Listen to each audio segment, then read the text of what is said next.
A warm greeting to one and all and welcome to our tutorial Programming Logic and Technique with Programming C. In the today's sessions we are going to discuss about a nested loop.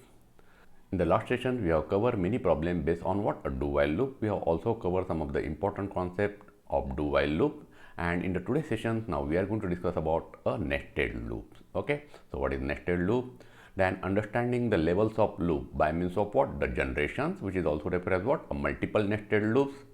Then we will see the same type nested loop and mixed type nested loop, and finally we will end up counting how many times a looping statements are executed in a nested loop. So let's start. What is nested loop? A loop within another loop is known as what? A nested loop or embedded loop or loop inside loop, or simply we are calling them as what? Nesting. Okay. So in nested loop, the inner loop will be executed for every outer induction variable until the condition becomes false. Okay, it means when working with a nested loop, the outer loop value changes only after the inner loop completely finish. Let's see. It is easy to follow this concept if you relate it with our time. Okay, that is clock. So unless and until the second counter is not going to reach 60, okay, the minute hand will not be increased. Okay, so assume here inner loop is what? It's like a second hand in clock, and outer loop is what? It's like a minute hand in clock. Okay, so let's see. In a clock, when second hand complete one cycle, then only afterward the minute hand will get what? Updated by counter value 1 and not before that. Similarly, when the minute hand complete one cycle, then only afterward the hour hand will get updated by a counter value 1 and not before that.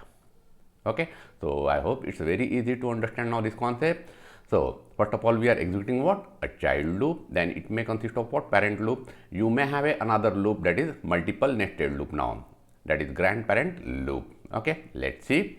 Now we will try to understand the levels of loop by means of what? Its generations. So let's see.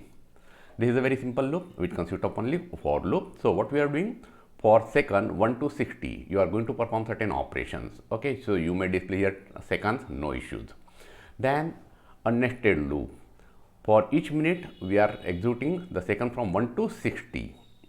Okay, and we are executing certain instruction, means we are performing certain operations in between these. Okay, then this is what? A nested loop. Then it might be possible that we may need a multiple nested loop. For example, for each hours 1 to 24, for each minute from 1 to 60 within that hour, and for each second within a minute from 1 to 60 you are performing certain operations.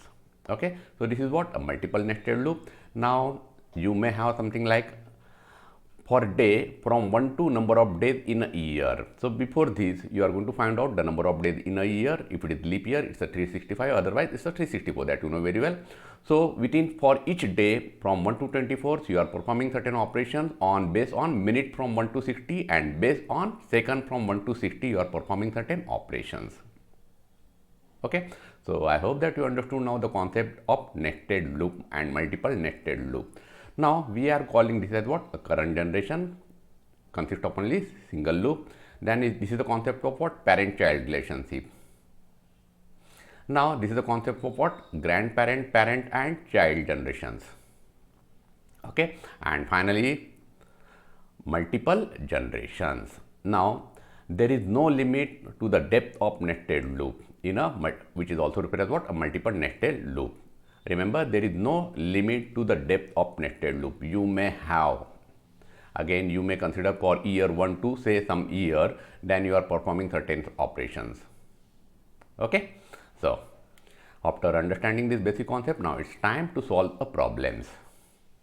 So assume you want to print something like this. Okay, how many rows are there? 1, 2, 3, 4, 5. In each row again we want to print what? A 5 columns with a stars. Okay, so it means the loop, outer loop will start from what? 1 to 5, and inner loop will start from 1 to 5, and for each k what you are going to display? You are going to display what? A star, and we are printing here space. So this is what your inner loop. So it means for 1 to 5 times, what is going to happen? It is going to print what? A star. Then after completion, when the value of k becomes 6, the control will be transferred to the next statement. Now we are assuming this display statement printing the values on a same line. Okay, each language have a different statement for performing this operation in order to display the values in a current line and then transferring the control to the next line. Okay, so here we are assuming simply a display statement performs what? It transfers the control to the next line. Okay, nothing else. Then the value of j will increment, it become 2 again. It means now we are going to perform the operations of what? A second row. Again for second row 1 to 5 times. What you are going to print? A star, and this process will be continue. Let's understand this concept by a diagrammatic form. So this is what your outer loop. So for initially value of j is 1. So the value of k will be execute from 1 to 5, and what we are going to do? We are going to print a star. Then when the value of j become again 2, again counter will start from 1. Remember, each time the outer loop start, the value of inner loop will again start from 1 only. Okay, so again it is going to print certain operations, like here what we are doing, we are printing a star. So again for 1 to 5 it is going to print a star. Then the value of j become 3, and again we are performing the operation from 1 to 5.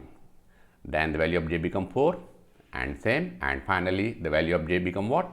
5. So again for each value of k for 1 to 5 it is going to print what? A star. Then the value of j will become what? 6. So 6 is less than 5, no, condition is false. So control will be transferred to the next statement, that is here it's a stop. Okay.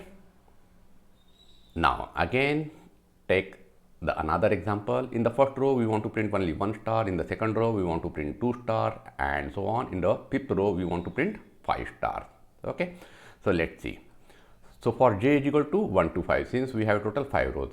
Okay, and in each row we want to print what? The number of times the value of j. If the value of j is 1, then we are going to print only 1.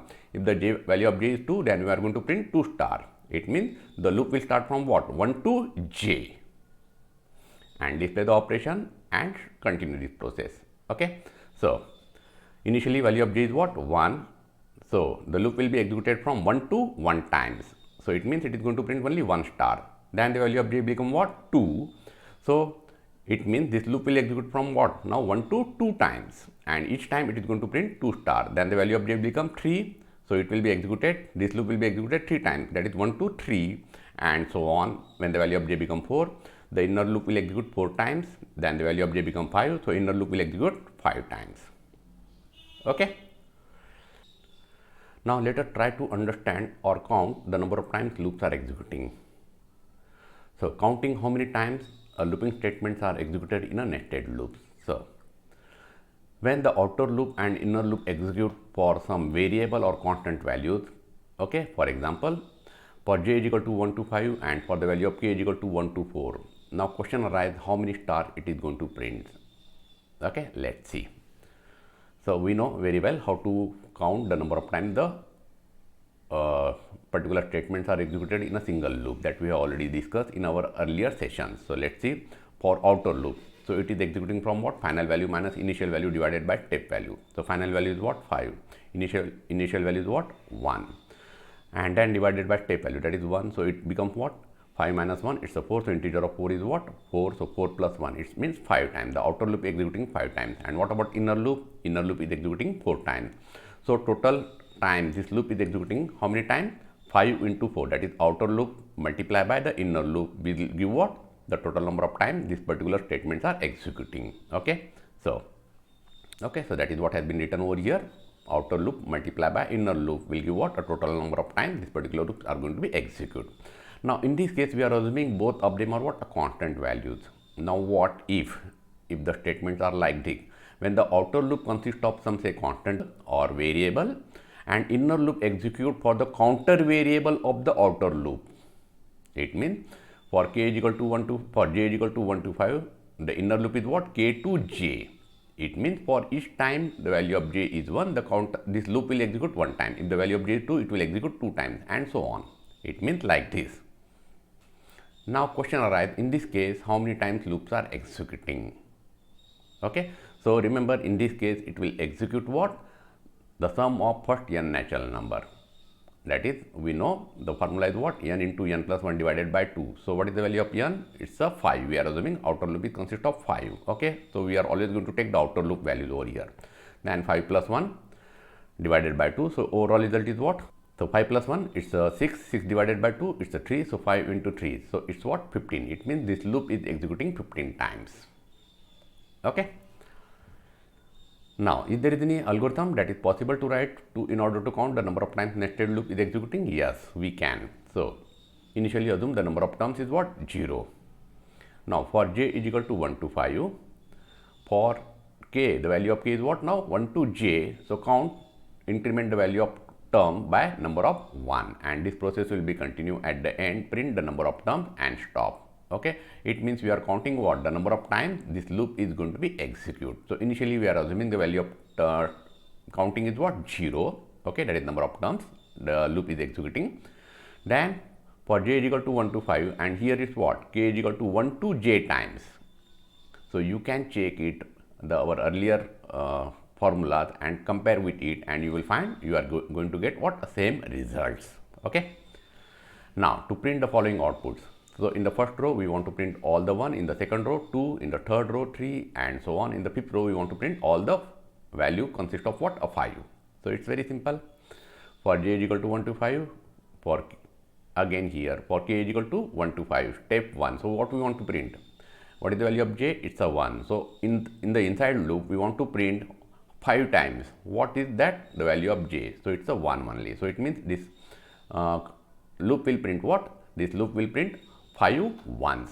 Then the value of j will become 2. Now this loop will print what? 5 times 2. Then the value of j become 3. So this loop will print 5 times a number 3. Then the value of j become 4. So this loop will print a number 4 5 times. And finally the value of j will become what? 5. So this loop will print 5 times.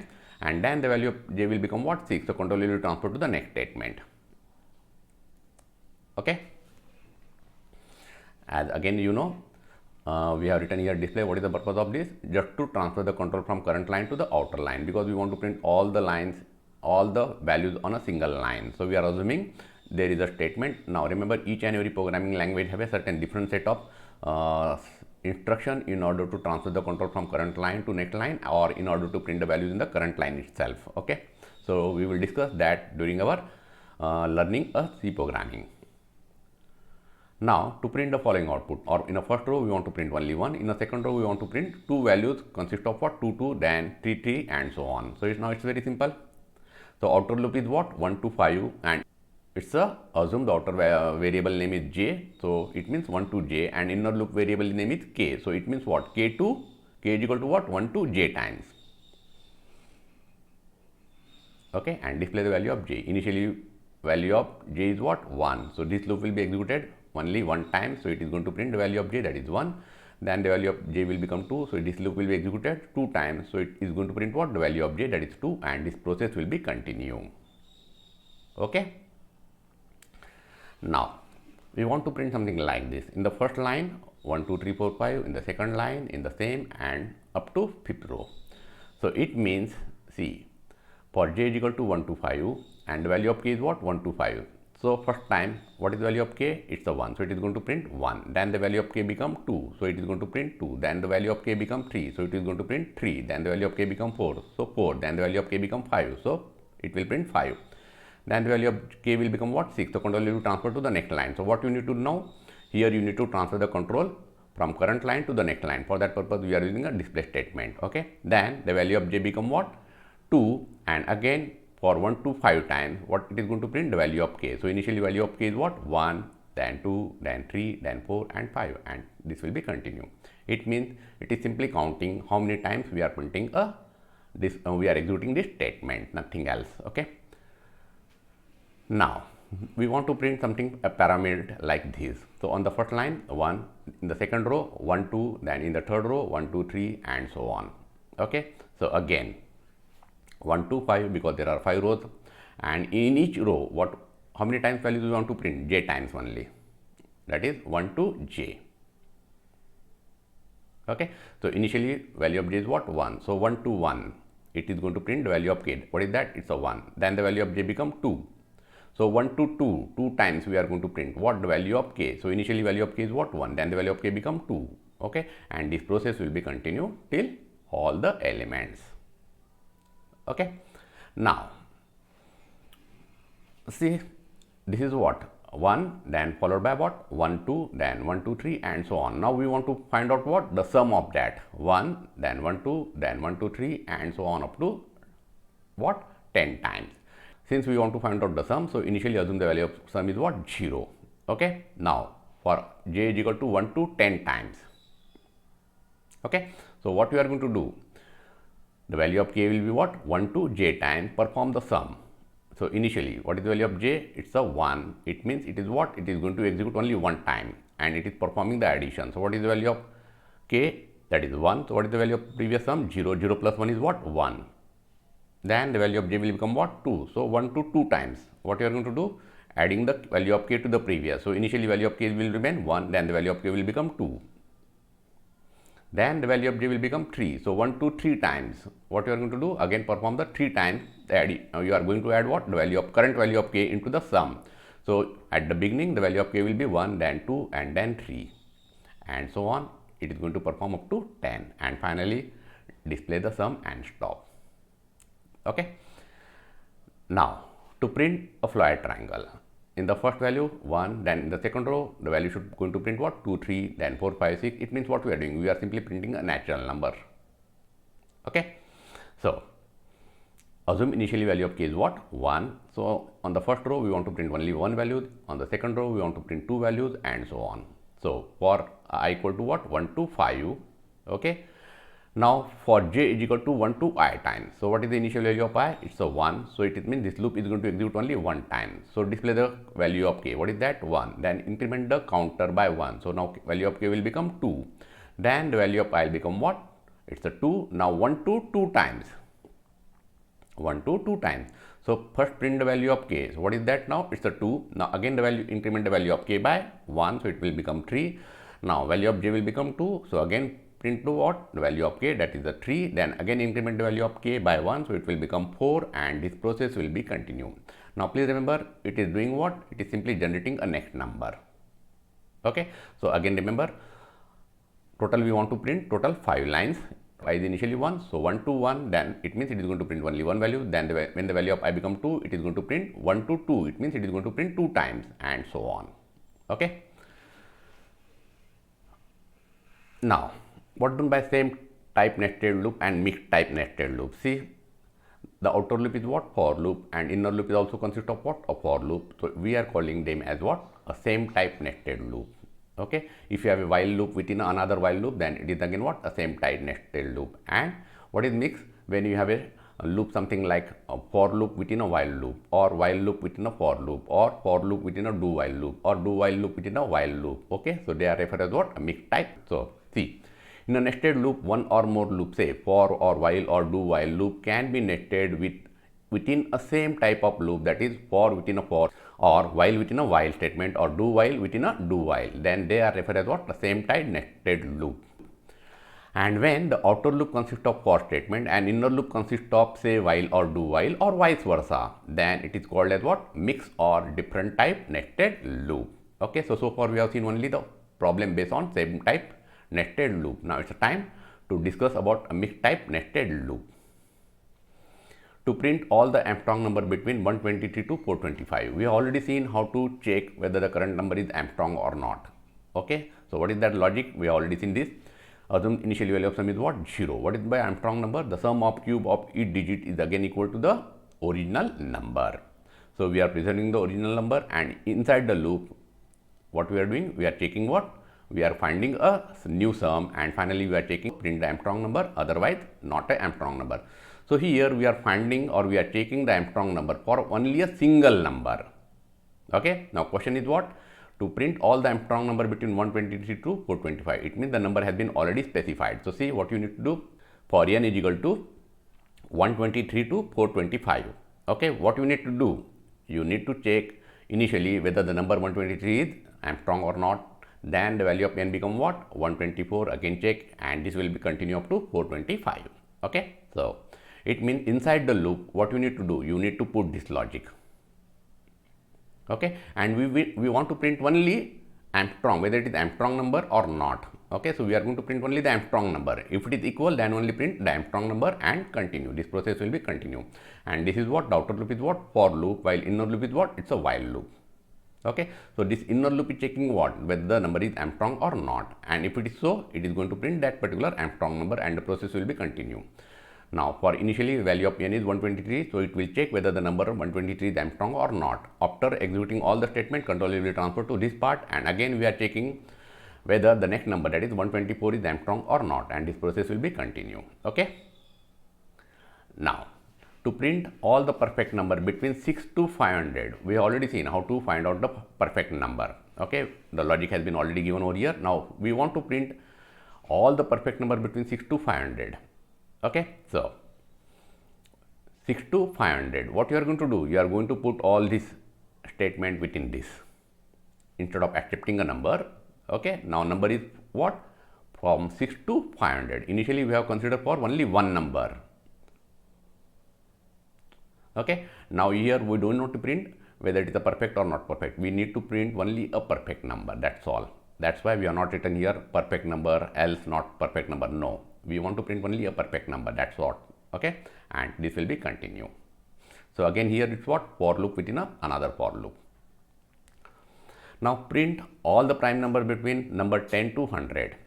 We know how to check a given number is prime or not. We have already seen that algorithm. Okay, now here we want to print all the prime number between 10 to 100. So it means for loop will start with what? Number 10 to 100. Inside this loop, what we are going to do? First of all, check initially whether the number 10 is prime or not. Then check whether number 11 is prime or not, and so on. It means you are going to put this logic inside this, nothing else. Okay, and this process will be continue. Then the value of n become 11. Check whether n is prime or not. Then n is 12 is prime or not, and so on. Finally, when the value of n become 101, control will be transferred to the next statement. Okay. Now to find a factorial of a number as long as user wish. Okay, we know how to find out the factorial of a number. Accept a number and then initially assume the value of factorial is what? 1. So 1 to n times. What you are going to do? Multiply the current value of I to a previous value, and this process will be continue, and finally display the factorial. We have already seen all this algorithm with the illustrated certain examples in our earlier session. Now question is what? To find the factorial of a number as long as user wish. It means here what you have done, we have find a factorial of a only single number. Now we want to continue this process as long as user wish. Okay, so let's see. Initially start with what? A do loop, accept a number and find out the factorial. Okay, it means what you have done here in this particular case, you have find it a factorial of a particular given number. Now next question is what? As long as user wish. It means now here you need to accept a choice whether user would like to continue this process or not. So accept a choice, and if the value of choice is suppose y, so y is equal to y, yes, again go back and again accept a new number and again find out the factorial of that particular new number, again accept a choice, and this process will be continue as long as the value of choice is what? It's a y. The moment he has entered something other than y, the control will be transferred to the next statement. Okay, outer loop is what? Do while loop, while inner loop is what? It's a for loop. So again it's what? Okay, it's the mixed type nested loop. So I hope you understood the concept of a nested loop. So in the today's sessions we have seen a same type nested loop, then mixed type nested loop, then we have seen how to count a number of times a nested loop is executing. Okay, and we have almost solved somewhat 58 problem based on only iterative process, which consists of for loop, while loop, do while loop, and then a nested loop. So practice once again all those problems, and that is the only way to become a perfect. So with that, thank you very much. Have a nice day.